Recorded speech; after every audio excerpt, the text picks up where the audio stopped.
curious people, welcome back to my channel. If you're new to this channel, yes, I am Shreya, your curious Shreya.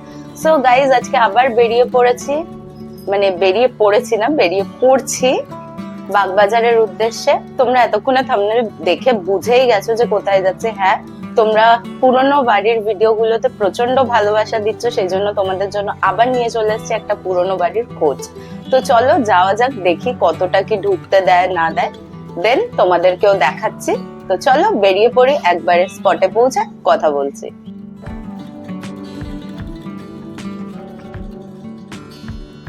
Curious পৌঁছে গেছে এখন বসুবাটি। তো চলো, সামনেই আমি দেখতে পাচ্ছি জায়গাটা। এবার ঢুকতে দেবে কি দেবে না সেটা পরের কথা, পরের কথা না, এখনই কথা। না ঢুকতে দিলে আবার রিটার্ন চলে যেতে হবে। তো চলো কি হয় তোমাদের সাথে শেয়ার করছি। সো চলে এলাম বসুবাটির সামনে। বসুবাটি পশ্চিমবঙ্গের কলকাতার বাগবাজার অঞ্চলের একটি সুবৃহৎ অট্টালিকা।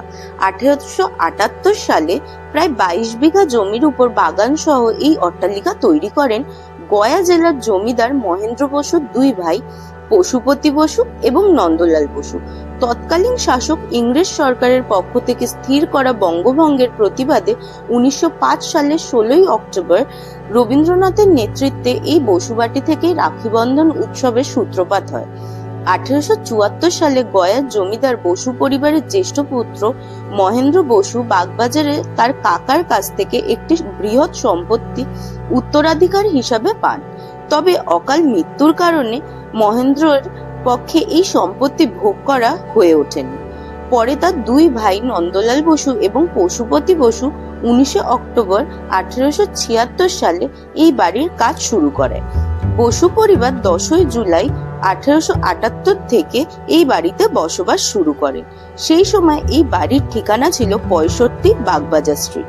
বর্তমানে বসু পরিবারের বংশধররা এই বাড়ির বিপরীত দিকে অবস্থিত 35 বছর আগে তৈরি করা একটি বাড়িতে থাকেন। বসু পরিবার প্রথম বাঙালি ইঞ্জিনিয়ার শ্রী নীলমণি মিত্রকে নিযুক্ত করেছিলেন নকশা তৈরি করে এই বাড়িটি সম্পূর্ণভাবে গড়ে তোলার জন্য। নীলমণি মিত্রের তত্ত্বাবধানে তৈরি বাড়িগুলোর একটি হলো সাধারণ ব্রাহ্ম সমাজের বাড়ি। মাহেশের বিখ্যাত রথটির পুনরায় পরিকল্পনা করেন এই নীলমণি মিত্র মহাশয়। তবে এই বসুবাটিকে নীলমণি মিত্রের শ্রেষ্ঠ কীর্তি বলে মনে করা হয়। এই প্রাসাদের নকশাটি তৈরি করার সময় তিনি তৎকালীন বহুল প্রচারিত ইউরোপীয় স্থাপত্য শৈলী থেকে বেরিয়ে এসে ঐতিহ্যগত বাংলা এবং ইসলামিক স্থাপত্যের মিলবন্ধন ঘটাতে পেরেছিলেন। স্থাপত্য শিল্পে বাংলার রেনেসার এক অপূর্ব নিদর্শন এই বসুবাটি। ক্লাসিক্যাল ইউরোপীয় স্থাপত্যের সঙ্গে বাংলা স্থানীয় শিল্পের এক অনবদ্য মেলবন্ধনের ফসল হিসাবে পাশ্চাত্য থাম এবং খিলানের সঙ্গে প্রাচ্য দেশের ঠাকুর দালানের আঙিনা এবং ফ্রেস্কোর এক মিশ্রণ এখানে লক্ষ্য করা যায়। দক্ষিণমুখী বসুবাটির গঠন রীতি beam and pillar building type. 16টি ডোরিক থামের দ্বারা বাড়ির সামনের দিকটি সুসজ্জিত। খিলানগুলির মধ্যে ইসলামীয় বৈশিষ্ট্য পাওয়া যায়।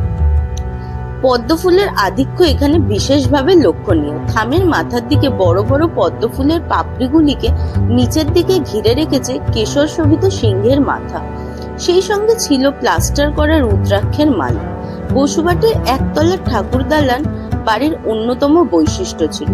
দাবার বোর্ডের মতন সাদা কালো মার্বেলের টালি দিয়ে এই ঠাকুর দালানের মেঝে সজ্জিত ছিল। কয়েক ধাপ সিঁড়ি দিয়ে উঠে ঠাকুর দালানে পৌঁছাতে হতো। প্রথমে থাম এবং পরে দরজার আকারে কাটা দুসারি খিলানের পেরিয়ে প্রতিমার বেদির কাছে পৌঁছাতে হতো। সেই সময় এখানে দুর্গা, জগদ্ধাত্রী, অন্নপূর্ণা প্রায় সবই পুজোর প্রচলন ছিল। কিউরিয়াস বসুবাটির হিস্ট্রিতে তোমাদের সাথে শেয়ার করলাম, আর বাদবাকি ব্যাপারটা বলছি। এখান থেকে আরেকটা জায়গায় যাওয়ার ইচ্ছা আছে, তো চলো দেখি যেতে পারি কিনা, তারপর তোমাদের বাদবাকিটা বলছি। এখানটা প্রচুর মশা, তোমরা দেখতে পাচ্ছ পুরো কামড়ে লাল করে দিয়েছে হাত পা, প্রচুর মশা। তো বাদবাকি যাই কোথায় যাই না যাই তোমাদের সাথে শেয়ার করছি। পুরো ভিডিওটা এন্ড অবধি দেখতে থাকো, তাহলে হয়তো আরেকটা লোকেশনও দেখতে পাবে। চল, তো এইবার চলে এলাম মদনমোহন মন্দির। বাগবাজারের রবীন্দ্র সরণিতে আছে এই মন্দির। 1761 সালে এই মন্দিরটি প্রতিষ্ঠা করেছিলেন গোকুলচন্দ্র মিত্র। কলকাতায় নুন ব্যবসা করে শহরের অন্যতম ধনী ব্যক্তি হয়ে ওঠেন গোকুলচন্দ্র মিত্র। মদন মোহনের উপর ছিল তার অগাধ বিশ্বাস করতেন বিষ্ণুপুর থেকে আনা মদন মোহনের বিগ্রহই খুলে দিয়েছিলেন তার ভাগ্য। প্রতি বছর দোল, রাধা অষ্টমী, রাসযাত্রা, ঝুলন ও অন্নকূট উৎসব পালন করতে মদন মোহনের ভক্তরা আসেন এখানে। বিশেষ করে অন্নকূট উৎসবের সময় মদন মোহন এবং রাধিকার অন্নভোগ ছোড়া হয় ভক্তদের দিকে। এছাড়া প্রত্যেকদিন সকাল 7টা থেকে বেলা 12টা এবং বিকেল 5টা থেকে রাত 8টা পর্যন্ত মদন মোহনের স্থানে প্রবেশ করার সুযোগ পান ভক্তরা। আমি যখন গেছিলাম তখন 5টা বাজেনি, সেহেতু আমি আর মন্দিরের ভেতরে ঢুকতে পারিনি, তাই তোমাদের বাইরে থেকেই দেখালাম। আর মন্দিরটা একটু বাইরের দিকে, ঘরের ভেতরের দিকটায় প্রবেশ করা একদমই বারণ। আমি যখন গেছিলাম কেউ ছিল না, তাই তোমাদের সাথে ভেতরটা একটু শেয়ার করলাম। তোমরা এখানে অবশ্যই যেতে পারো। আর টাইমিংটা তো বলেই দিলাম। আর ভিডিওটা দেখতে থাকো, বাদবাকি সব ডিটেলস লাস্টে শেয়ার করছি।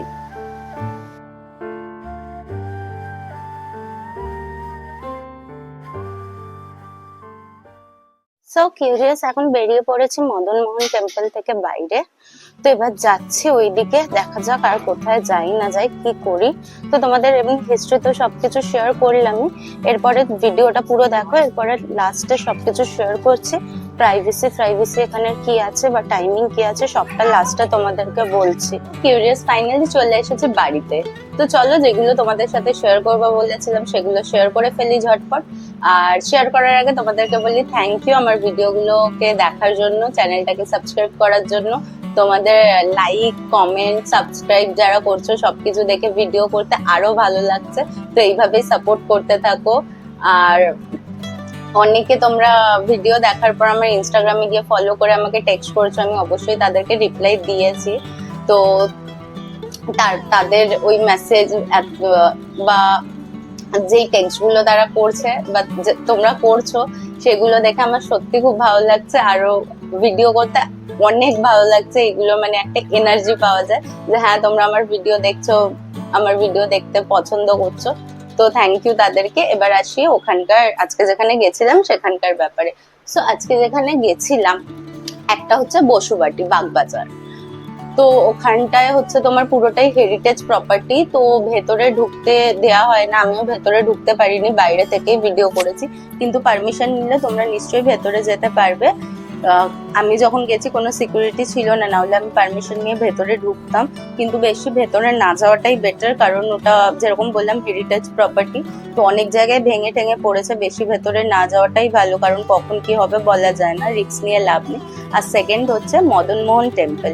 মদন মোহন টেম্পলটাও হচ্ছে তোমার প্রাইভেট প্রপার্টি, ভেতরে ভিডিও করা অ্যালাউ নেই। আমি যেটুকু করেছিলাম লুকিয়ে করেছি, ভিডিওটা দেখলে একদমই অল্প ভিডিওটা। কিন্তু মন্দিরে তোমরা যেতেই পারো, মন্দির খোলে বিকেল 5টার সময়।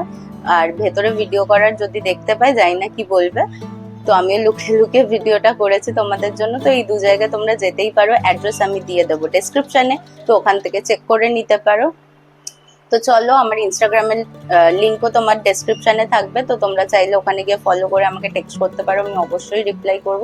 আর ভিডিওটা ভালো লাগলে প্লিজ ভিডিওটাকে লাইক করো, আর কমেন্ট করে তোমরা জানিও নেক্সট ভিডিও তোমরা কোথাকার দেখতে চাও, আমি সেখানের ভিডিওই দেওয়ার চেষ্টা করব। তো চলো, সাবস্ক্রাইব করে দিও চ্যানেলটাকে। দেখা হচ্ছে নেক্সট ভিডিওতে। টাটা।